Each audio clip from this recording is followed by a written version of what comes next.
মায়ের পেটের মধ্যে যখন বাচ্চা হয়, বাচ্চা হওয়ার পরে বাচ্চার যখন 6 মাস বয়স হয়, কয় মাস? জোরে বলেন, কয় মাস?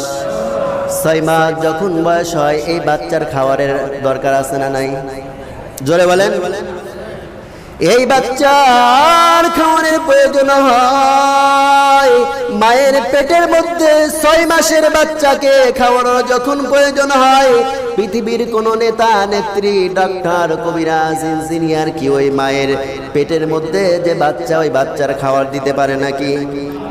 যিনি খাবার পৌঁছে দেয় তিনি কে? আরো জোরে বলেন, তিনি কে? মায়ের পেটের মধ্যে 6 মাসের বাচ্চা আছে। এই 6 মাসের বাচ্চারে পেটের মধ্যে খাবার পৌঁছে দেয় তিনি হলেন আমাদের রব আল্লাহ। এবার খেয়াল করেন, মায়ের পেটের মধ্যে কেমনি খাবার পৌঁছায়? মায়ের পেটের মধ্যে কেমনি খাবার পৌঁছায়? আপনি আমি কি মায়ের পেটের মধ্যে ছিলাম? বলেন, ছিলাম নাকি? এই মায়ের সঙ্গে খারাপ আচরণ করেন এমন কেউ আছেন? এই বলেন, মায়ের সঙ্গে খারাপ আচরণ করেন? আল্লাহ পাক রব্বুল আলামিন বলেছেন, ওয়াসাইনাল ইনসান বিওয়ালিদাইহি ইহসানান হামালাতুহু উম্মুহু ওয়াহনান আলা ওয়াহনিন ওয়া ফিসালুহু ফি আমাইনি আনিশকুর লি ওয়া লিওয়ালিদাইক। আল্লাহু আকবার বলেন।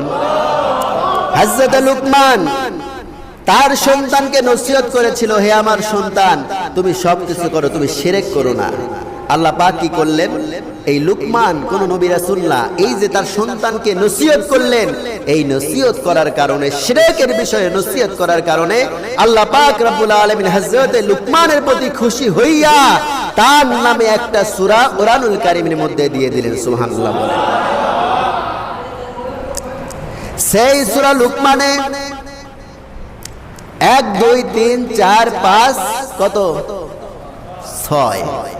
6 নাম্বার আয়াতে আল্লাহ পাক রব্বুল আলামিন যেটা বললেন, সূরা লুকমানের 6 নাম্বার আয়াতে আল্লাহ পাক রব্বুল আলামিন আমার আপনাকে সুন্দর করে জানিয়ে দিয়েছেন যে এই যে আমরা যে শিরকের উপরে যে আলোচনা করা হলো, শিরকের উপরে যে তার সন্তানকে নসিহত করলো, শিরকের উপরে কি তার সন্তানকে নসিহত করলো, এই শিরকটা কি? যেমন আমি আজকে আসার সময় দেখি একটা ছেলে আসতেছে আর গান করছে, আমার মরণ হলেই বুঝি ভালো হয়। আরে ভাই, আল্লাহ তোরে বানাইছে দুনিয়ায়, আল্লাহ তোরে দেশে বাঁচার জন্য, আর তুই